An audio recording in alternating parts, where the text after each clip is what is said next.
6-1, por Francis Scott Fitzgerald.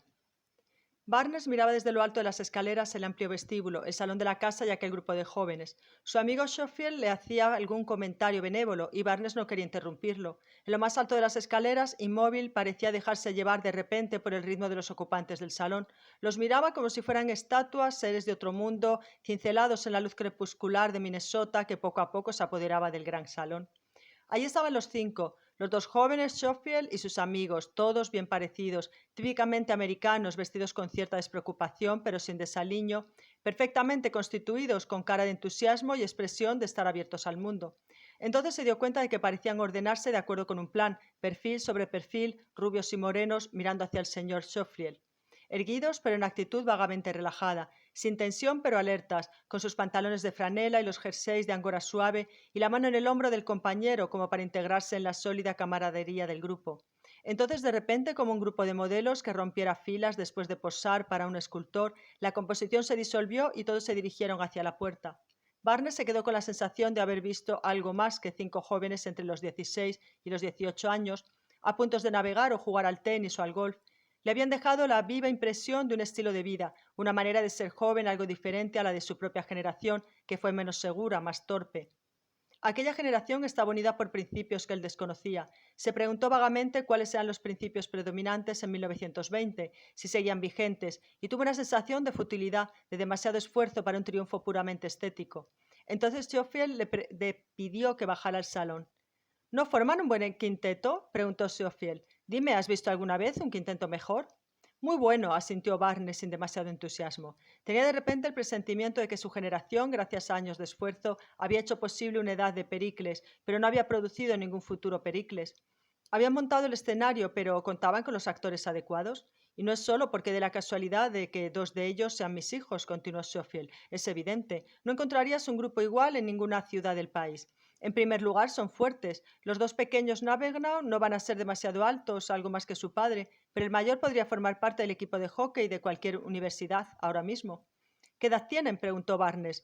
Pues Howard Cunningham, el mayor, tiene 19 años, irá ya el año que viene. Le sigue mi hijo Wister, que tiene 18 y también irá ya el próximo curso. ¿Te gusta Wister, verdad? No conozco a nadie a quien no le caiga bien. Ese chico podría llegar a ser un gran político. Y hay un muchacho que se llama Larry Pat, que hoy no ha venido. También tiene 18 años y es el campeón de golf del estado. Tiene una voz bonita y está intentando que lo admitan en Princeton. ¿Y quién es el rubio que parece un dios griego? Es Paul Labaunum. También irá Yal si las chicas lo dejan salir de la ciudad. Luego está el otro Cabegram, que es bajo pero fuerte y que llegará a ser mejor atleta incluso que su hermano. Y está por fin el más joven de mis hijos, Charlie. Tiene 16 años. Schofield suspiró con aparente cansancio. Pero me temo que ya estás harto de oír fanfarronadas. No, háblame más de ellos. Me interesa. ¿Solo son buenos atletas? ¿Qué dices? No hay ni un solo tonto en el grupo, salvo quizá Ben Levon. Y a pesar de eso no puedes evitar que te caiga simpático. Y todos los líderes son líderes por naturaleza. Me acuerdo de que hace algunos años una pandilla de gamberros intentó meterse con ellos, llamándoles ricuras. Bueno, pues aquella pandilla podría estar corriendo todavía. Me recuerdan a los jóvenes caballeros medievales. ¿Y qué pasa con que sean atletas? Me acuerdo de que tú fuiste el primer remero en New London y de cómo defendiste la ampliación de las líneas ferroviarias y de cómo... Si empuñé el remo fue porque me mareaba, dijo Barnes. A propósito, ¿esos chicos son ricos? Bueno, los Cavenagh lo son, desde luego, y a mis chicos algo les dejaré. Los ojos de Barnes brillaban. Me figuro que, ya que no tienen problemas de dinero, se formarán para servir al Estado, sugirió. Me has dicho que uno de tus hijos tiene cualidades para la política y que todos son como jóvenes caballeros, así que me figuro que se dedicarán a la política o ingresarán en el ejército o en la armada.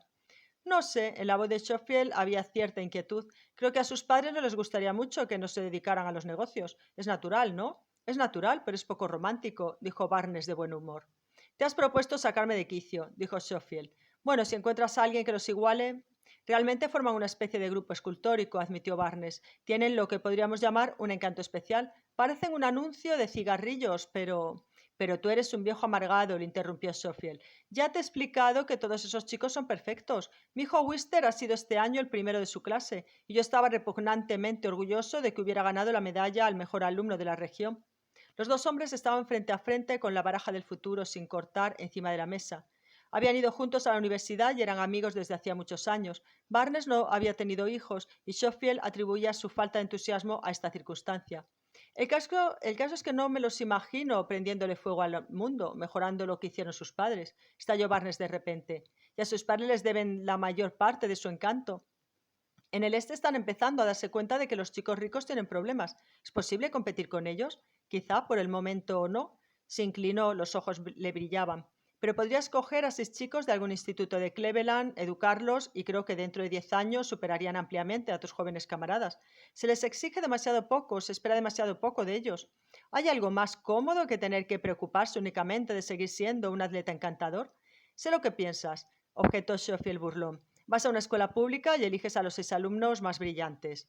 Te voy a explicar lo que haré. Barnes advirtió que de un modo inconsciente había dicho haré en lugar de me gustaría hacer, pero no rectificó. Iré al pueblo de Ohio, donde nací. No creo que haya más de 50 o 60 alumnos en el instituto, así que me sería difícil encontrar 6 genios entre tan poca gente. ¿Y bien? Les daré una oportunidad. Si fallan, perderán la oportunidad. Es una responsabilidad muy seria y tendrán que tomársela en serio. Es lo que les ha faltado a estos chicos, solo les han exigido ser serios en cosas sin importancia. Se quedó pensativo unos segundos. Voy a hacerlo. ¿Hacer qué? Voy a intentarlo. 15 días más tarde volví al pueblo de Ohio donde había nacido, donde tuvo la sensación de que el torrente de emociones de su juventud aún habitaba las calles tranquilas. Se entrevistó con el director del instituto, quien le hizo algunas sugerencias, y tras el difícil para Bernes requisito de redactar las correspondientes peticiones y de asistir más tarde a una reunión, se puso en contacto con profesores y alumnos. Hizo una donación al instituto que le dio oportunidad de observar a los chicos en horas de clase y en los recreos. Le gustaba, volvía a sentirse joven. Había algunos chicos que le caían bien a primera vista y entonces empezaba un proceso de selección invitándolos en grupos de 5 o 6 a casa de su madre, un poco a la manera en que los clubes universitarios eligen nuevos miembros. Cuando un chico le interesaba, Barnes estudiaba su historial y el de su familia, y 15 días después había seleccionado a 5 chicos. El primero de los elegidos era Otto Scharlas, hijo de un agricultor que ya había demostrado extraordinarias aptitudes para la mecánica y las matemáticas. Scharlas fue muy recomendado por sus profesores y agradeció la oportunidad que se le ofrecía de ingresar en el Instituto Tecnológico Massachusetts. James Mascott había sido la única herencia que un padre borracho había dejado al pueblo de Barnes. Desde los 2 años, James se había ganado la vida sin ayuda de nadie, con un puesto de periódicos y caramelos que tenía una fachada de 30 centímetros. Y a los 17 se decía que había ahorrado $500. A Barnes le resultó difícil convencerlo para que estudiara economía y finanzas en Columbia, pues Mascott consideraba que ya sabía ganar dinero. Pero Barnes tenía el prestigio de ser el hijo del pueblo que más lejos había llegado y convenció a Matsko de que, en caso de no ir a la universidad, sus posibilidades pronto se verían tan reducidas como la fachada de su negocio. Luego estaba Jack Stubbs, que había perdido un brazo cazando, pero a pesar de esta desventaja, jugaba en el equipo de fútbol del colegio. No estaba entre los primeros de la clase, no cultivaba ninguna inclinación en especial, pero el hecho de que hubiera superado aquel enorme hándicap hasta el punto de jugar al fútbol y placar y marcar puntos convenció a Barnes de que no existían obstáculos que pudieran interponerse en el camino de Jack Stubbs.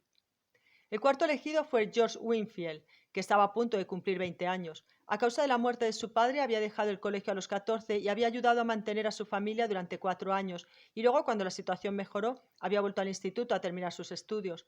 Por esta razón, Barnes consideraba que Winfield daría la talla en la universidad. El siguiente fue un chico que a Barnes le cayó personalmente antipático, Louis Ireland. Era a la vez el alumno más brillante y el chico más difícil del instituto.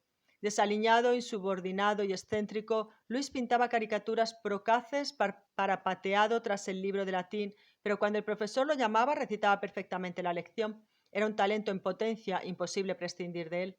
La última elección fue la más difícil. Los chicos que quedaban eran mediocres o hasta el momento no habían demostrado ninguna cualidad digna de aprecio. Barnes, recordando patrióticamente su antigua universidad, pensó durante algún tiempo en el capitán del equipo de fútbol, un depurado defensa central que hubiera sido bien recibido en cualquier equipo del este, pero aquello hubiera desmentido la honradez de la idea. Eligió por fin a un joven, Gordon Vanderberg, de mejor posición social que los otros. Vanderberg era el más guapo y el que tenía más éxito entre las chicas del instituto. Había pensado ir a la universidad, pero su padre, un clérigo lleno de preocupaciones, se alegró al ver que le facilitaban el camino. Barnes estaba contento de sí mismo, se sentía una especie de dios que podía moldear los destinos de aquellos jóvenes. Tenía la sensación de que eran sus hijos y le puso un telegrama a Schofield que estaba en Minneapolis. He elegido a los otros 6 y los respaldo hasta el fin. Y ahora, después de tanta biografía, empieza la historia. El friso se rompió. El joven Charles Schofield había sido expulsado de Hotchkiss. Fue una pequeña pero dolorosa tragedia. Él y otros 4 chicos simpáticos, conocidos, atentaron contra el honor del colegio al fumar. El padre de Charlie sintió profundamente aquel asunto, vacilando entre el disgusto con su hijo y la rabia contra el colegio. Charlie volvió a Minneapolis desesperado y asistió a la escuela pública mientras decidían qué iba a hacer. A mediados del verano no habían decidido nada todavía. Cuando terminó el curso dedicó su tiempo a jugar al golf o a bailar en el club Minecada.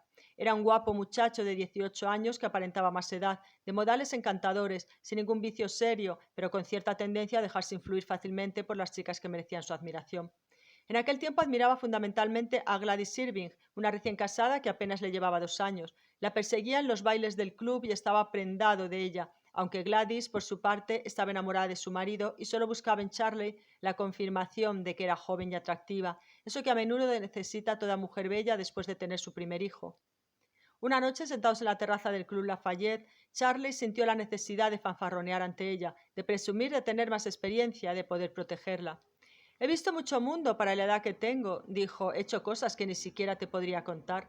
Gladys no contestó. Por ejemplo, la semana pasada. Comenzó, pero lo pensó mejor. De todas maneras, no creo que pueda ingresar en Yale el año que viene. Tendría que irme al este enseguida y estudiar durante todo el verano. Me da igual trabajar en la oficina de papá. Y cuando Webster se vaya a la universidad en otoño, el descapotable será para mí solo. Yo creía que ibas a ir a la universidad, dijo Gladys con frialdad. Iba a ir, pero lo he pensado mejor y ya no estoy seguro. Salgo con chicos mayores que yo y me siento mayor que los chicos de mi edad. Me gustan las chicas mayores que yo, por ejemplo. Cuando Charlie la miró, de repente le pareció a Gladys más atractivo que nunca. Sería muy agradable tenerlo cerca para que la sacara a bailar en las fiestas del verano. Pero Gladys dijo, estarías loco si te quedaras aquí. ¿Por qué? Empezaste algo, así que debes seguir adelante. 5 años dando vueltas por la ciudad y no servirás para nada. ¿Eso es lo que tú crees?, dijo Charlie con indulgencia. Gladys no quería molestarlo ni ayuntarlo, pero quería decirle algo más contundente. ¿Crees que me has impresionado cuando me dijiste que ya tienes mucha experiencia? No entiendo cómo alguien puede pretender ser tu amigo y animarte a seguir por ese camino. Si yo fuera tú, por lo menos haría el examen de ingreso en la universidad. Así nadie podrá decir que te viniste abajo porque te expulsaron del colegio. ¿Eso es lo que piensas?, dijo Charlie, imperturbable, con aquellos modales precoces y solemnes, como si pensara que hablaba como una niña. Pero Gladys lo había convencido porque estaba enamorado de ella y la envolvía la luna. Tú, caramba, y yo era la última canción que habían bailado el miércoles anterior y el título parecía apropiado para la ocasión. Si Gladys hubiera aceptado la idea que Charlie tenía de sí mismo de ser un hombre hecho y derecho y hubiera ocultado su interés bajo la máscara de la camaradería, sin animarlo a cumplir los deseos de su padre, lo hubiera dejado fanfarronear. Pero no fue así, y Charlie aprobó el ingreso en la universidad aquel otoño, gracias a las suaves reminiscencias de una chica y a sus propios recuerdos de los dulces que son los triunfos juveniles en los campos de la juventud. Y cumplió los deseos de su padre. Si no lo hubiera hecho, la catástrofe de su hermano mayor, Wister, aquel otoño hubiera destrozado a Schofield. La mañana siguiente al partido con Harvard, los periódicos de Nueva York aparecieron con el siguiente titular. Accidente de coche de coristas y estudiantes de Yale. Irene Dale y en el hospital de Greenwich anuncia pleito por belleza amenazada. Implicado hijo de millonario. Los 4 chicos comparecieron ante el decano 2 semanas más tarde. Wister Schofield, que había conducido el coche, fue el primero en ser llamado. El coche no era suyo, señor Schofield, dijo el decano, era del señor Cannenau. ¿No es así? Sí, señor. ¿Y por qué lo conducía usted? Las chicas se empeñaron, no se sentían seguras. Pero usted también había bebido, ¿verdad? Sí, pero no mucho. Dígame, preguntó el decano, ¿había conducido alguna otra vez después de haber bebido e incluso de haber bebido más que aquella noche? Bueno, quizá 1 o 2 veces, pero jamás había tenido un accidente, y este fue absolutamente inevitable. Es posible, reconoció el decano, pero tenemos que verlo de esta manera. Hasta ahora no había sufrido usted ningún accidente, incluso mereciéndoselo. Y ahora, cuando no se lo merecía, ha sufrido uno. No quisiera que se fuera de aquí con la impresión de que la vida o la universidad o yo mismo hemos sido injustos con usted, señor Schofield. Pero los periódicos le han dado a este asunto gran relevancia y lamento decirle que la universidad tendrá que prescindir de su presencia. La siguiente figura del friso era Howard Cavenagh, a quien el decano le dijo sustancialmente lo mismo. Su caso me resulta especialmente doloroso, señor Cavanagh. Su padre ha hecho importantes donaciones a la universidad y el pasado invierno fue un placer verlo jugar a usted al hockey con su acostumbrada brillantez. Juan Cavanagh abandonó el despacho sin poder contener las lágrimas. Puesto que los demandados en el pleito de Irene Daly por haber perdido su belleza y su medio de ganarse la vida eran el propietario y el conductor del automóvil, las sentencias contra los otros dos ocupantes del coche fueron más benévolas. Bowlaume entró en el despacho del decano con el brazo en cabestrillo y su preciosa cabeza envuelta en vendas y fue expulsado el resto del curso. Se lo tomó con elegancia y se despidió del decano tan alegre y sonriente como le permitían los vendajes. El último caso, sin embargo, fue el más difícil. George Winfield, que había empezado con retraso sus estudios en el instituto porque la necesidad de trabajar le había enseñado el valor de la educación, entró en el despacho sin levantar la vista. No puedo entender su participación en este asunto, dijo el decano. Conozco personalmente a su benefactor, el señor Barnes. Me ha contado cómo tuvo usted que dejar la escuela para ponerse a trabajar y cómo volvió a estudiar 4 años más tarde para continuar su formación. Me parecía que su actitud hacia la vida era fundamentalmente seria. Y hasta ahora tenía usted un buen expediente aquí, en New Haven. Pero hace varios meses me sorprendió que saliera usted con un grupo más bien alegre, chicos con demasiado dinero en el bolsillo. Usted ya lo suficientemente mayor para darse cuenta de que esos muchachos no podían darle a usted desde un punto de vista material tanto como podría arrebatarle desde cualquier otro punto de vista. Tengo que expulsarlo de la universidad hace un año. Si vuelve, espero que de todo corazón que justifique la confianza que el señor Barnes ha depositado en usted. No volveré, dijo Winfield. No podría mirar al señor Barnes a la cara después de esto, ni siquiera ir a mi casa. En el juicio de Irene Daly, los cuatro mintieron por levantar hacia Wister Schofield. Dijeron que antes de estrellarse contra el surtidor de gasolina habían visto cómo la señorita Daly se agarraba al volante, pero la señorita Daly estaba en la sala con la cara, ya habitual en los periódicos, llena de cicatrices, y su abogado presentó una carta en la que se rescindía del contrato de su última película. Para los estudiantes el caso se presentaba difícil. Así, durante un descanso, por consejo de su abogado, aceptaron pagar una indemnización de $40,000. Winston Schofield y Howard Cavanagh fueron sorprendidos por una multitud de fotógrafos cuando abandonaban la sala del tribunal y por un día gozaron de una celeridad flamante. Aquella noche, Wister, los tres chicos de Minneapolis, Howard y Bao Lauben emprendieron regreso a casa. George Winfield los despidió en la estación de Pensilvania y, no teniendo a dónde ir, se adentró en Nueva York para empezar una nueva vida. De todos los protegidos de Barnes, Jack Stubb, con su único brazo, era el favorito. Fue el primero en alcanzar cierta fama. Cuando formó parte del equipo de tenis de Princeton, los periódicos incluyeron en sus páginas fotos de Jack golpeando la pelota en el momento del saque.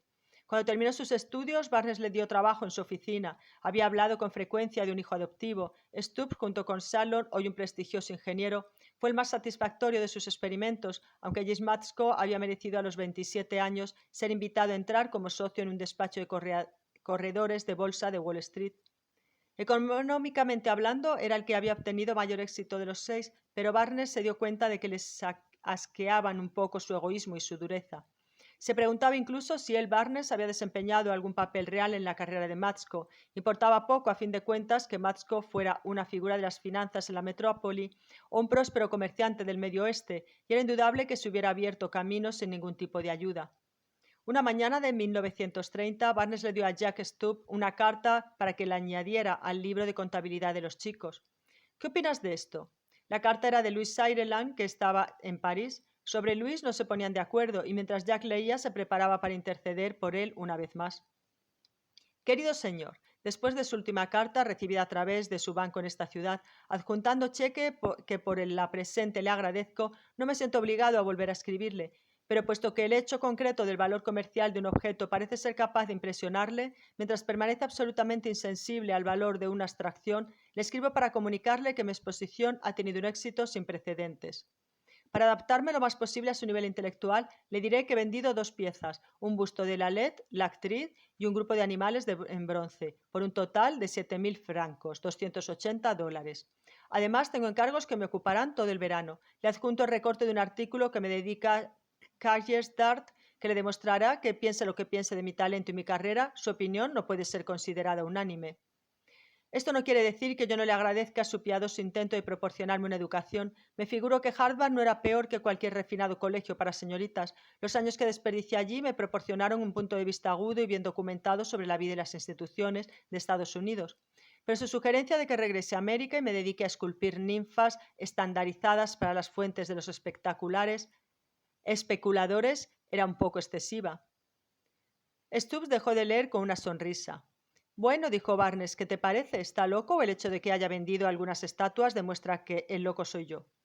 Ninguno de los dos, se echó a reír Stubbs. Tú nunca has puesto en duda el talento de Luis, pero no has podido olvidar aquel año que intentó entrar en un monasterio y fue detenido en las manifestaciones a favor de Sacco y Vanzetti y acabó fugándose con la mujer de su profesor. Solo se estaba formando, dijo Barnes lacónico, aprendiendo a volar por su cuenta. Bueno, a lo mejor ya se ha formado, dijo Stubbs despreocupadamente. Siempre había apreciado a Louis Ireland y ya había pensado escribirle y preguntarle si necesitaba dinero. De todas maneras, a mí ya no me necesita, dijo Barnes. Ya no puedo ni ayudarle ni perjudicarle. Me figuro que podemos considerarlo un éxito, aunque parezca más bien dudoso.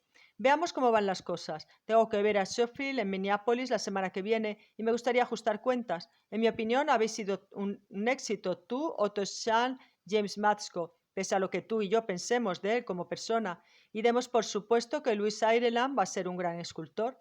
En total suman 4. Winfield ha desaparecido. Jamás he recibido una línea suya.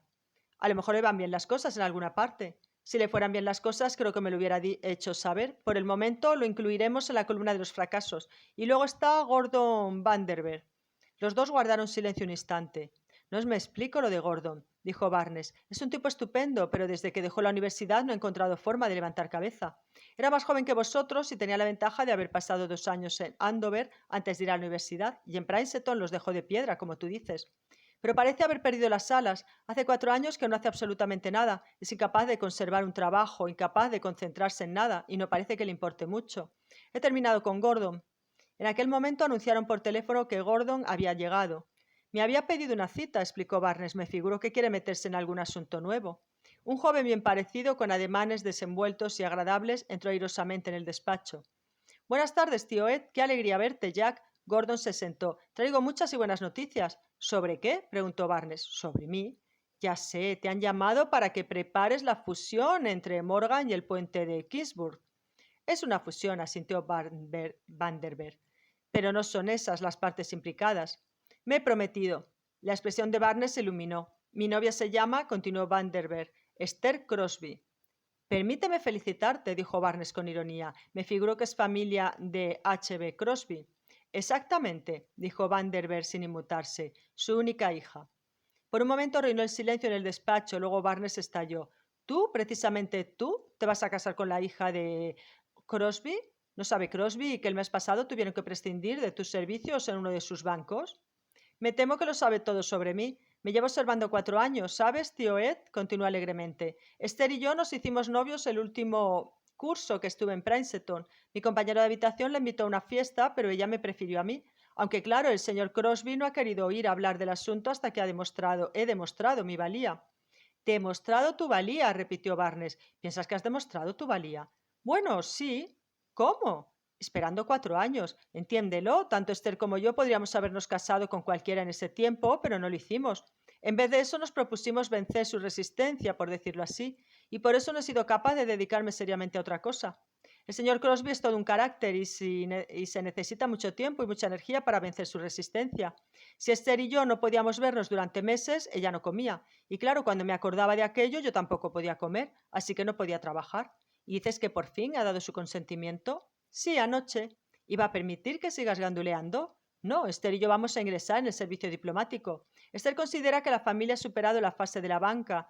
Gordon le hizo un guiño a Stubb. Vigilaré a Louis Ireland cuando vaya a París y le mandaré un informe a tío Ed. De repente a Barnes le dio un ataque de risa.